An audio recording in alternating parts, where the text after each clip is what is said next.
Hey, so I wanted to take a moment today and talk about savings challenges. But first, before I do, if you have not already, please subscribe to the channel. We're on our way to 100 subscribers, and I would love for you to be a part of the team, okay? And then, like I said, let's just get into it, okay? So, savings challenges. These are something that I do on my cash stuffings. I take extra money that I have left over, or I even sometimes will just make do. Like if I was going to budget $200 for groceries for the next 2 weeks, sometimes I would take some money out of that, like make it only $160 and save $40 extra towards these saving challenges. And it really just helps you just to you're challenging yourself to save more, but it's also like something fun and rewarding at the same time. So I love saving challenges. I don't like to do a whole lot. There's some people that do different kinds, like 100 envelopes, or they'll have 5 and 6 of them just going at once. I'm not that kind of girl. I have 2 right now that I've started earlier this year and I kind of stopped. And now I'm just just thinking about it with you guys, how I want to work them back into the program. So I have one that is 1K. Let me see if I can show this to you guys. Nope, so I'll just show it on the screen on the side. So I have a 1K savings challenge, and this challenge here is just purely savings for 26 weeks. So I get paid twice a month at my job. So this was to save $1,000 in a year, basically. And in that, it has different sections where you can save different amounts, and I just simply mark them off. So I'm going to do this a little bit different for this one, because my goal is to do this $1,000 and gift the $1,000 to my daughter on graduation for high school. So I am going to just pretty much just pick different butterflies that are on here, mark them off as much as I can to get done. My goal for this one is to be done by May 1st. I'm not really for sure when graduation is. No, it's sometime in May. So my goal is to be completed by May 1st so I don't have to worry about this, okay? So I'm sure I'm going to be stuffing a lot more as I'm getting bonuses or as tax season comes. So I don't really know how it's going to work, but I'm just going to keep on stuffing, here and there as I can. Taking some of personal money when I stuff and just say, hey, I can do without this paycheck, or lower it some. Instead of me wanting to do $20, I might just do 10 and stuff another 10 in this fund, that type of thing. So this one I'm going to make for my daughter for graduation. May 1st is my deadline for this one, okay? Okay, and then I have another savings challenge. This one is for $3,000 as a savings challenge. And it doesn't really have like a 26 week or whatever. It just have different blocks that you can mark off. So I'm thinking this $3,000 one is going to go towards remodeling my house. There's some things I want to do. So I figured this will be a great one to do. So I'm just going to go ahead and save this one for remodeling. Once I get it stuffed, I'll go ahead and call the contractor to come back and remodel. I'll feel a lot better. I know what I need to get done. Should cost in this ballpark, give or take. And if I need to, I can go into savings for the rest. But I'll feel more comfortable saving this way than taking it out my savings. I'd rather that be just for savings, just for emergencies. And because I can play in this. This is not something that I have to do right now, the remodel. So I'd rather plan for it and be ahead of the game and just wait until I get the money to actually start it. So that's that game plan. I just want to take one other minute to do to actually see how much is in here, because I'm not really for sure how much I have in each one of these.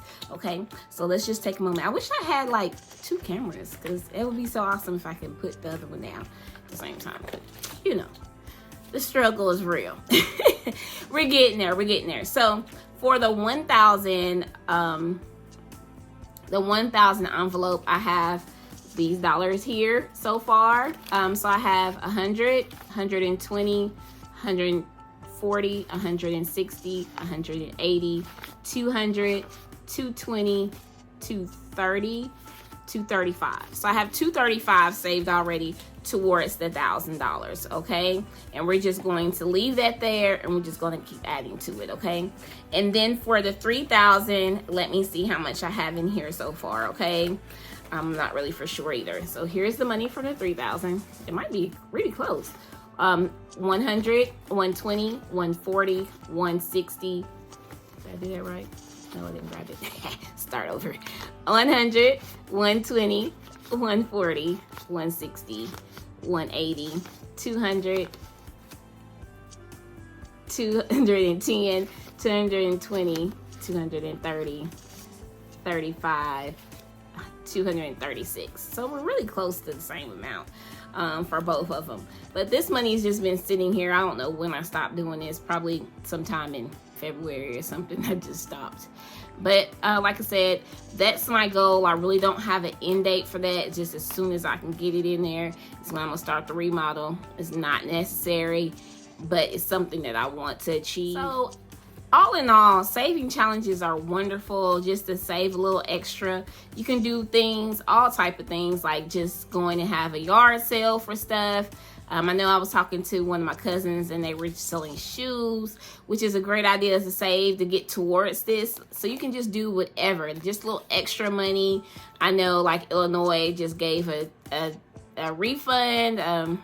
Was it for the COVID? They just gave a little stimulus, a little something. You can add that towards this, and just bit by bit as you can, take away from things that you really don't have to have, like eating out. You can take some of that food, that money, and put towards this, and just slowly gather. But it makes a huge difference, and it also gets you thinking about how you're spending. Like, if I can really live without that $200 for groceries, and I could have made it for $150 every month, every paycheck, maybe that should be my new norm. It's the $150, and I'll use that $50 every time for something else. So it really gets you to kind of start thinking outside the box, not living so crazy. I mean, of course you don't want to be always just pinching every dollar. You need to have a life and enjoy it. But there are times where you can cut back, or like I said, have a yard sale, do different things, overtime for work, stuff where you can make this happen. There's all types of things that you can use this for. Car down payments, maybe you need a new furniture, will be a good one. Landscaping, house down payment. There's so many different things that you can use it for. So in the comments, just tell me, what do you think you would use it for? And then I also will link these envelopes. I think I got both of these off of Etsy a while back, so I'm not for sure if these specific ones are available, but I'll put some options down there. There's a lot of great ones out there on Etsy. There's a lot of YouTubers that sell different envelopes, different challenges. So just take a look, find something that works for you.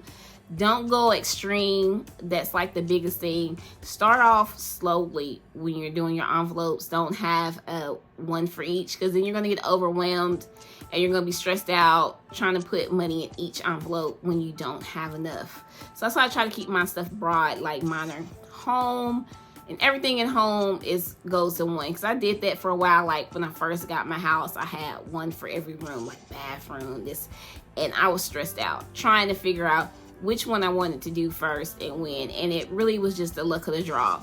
Whatever we needed at that time, like I needed to go ahead and update our bathroom, or a mirror broke or something. So while we was in there, I was like, might as well freshen up the whole place. So I went and got, new curtain and stuff. That made it so much easier versus me having each one separate and then be like, okay, bathroom doesn't have enough and I really want to work on this. I'm not really ready to do XYZ in the other room. So just give yourself flexibility, room to grow. It's a growing process. Nothing happens overnight. That's one thing I love about this, because you can just save, you know, $20 here, $20 there, and keep it adding on. And just every bit, it'll just slowly, and you'll be like, oh, I didn't even know I had that much, because you're just slowly putting it in there, and it's growing because you're keep on adding to it. And just think about it like that. Just, it's not about how fast you finish the race. It's about you finishing the race. And you want to finish the race where you're happy at the end. Don't rush yourself and then be miserable and you're sad or you're so stressed out because you done stretch yourself thin. You need to find a balance. Find a good balance and get in the rhythm of it. And trust me, success is on the way. So again, in the comments, what's your next savings goal? Let's talk. Hey, if you're still here, go ahead and subscribe. You know you want to see more. Got more to come. Don't miss out. And don't forget to comment. Let me know how you feel about saving challenges. Till next time.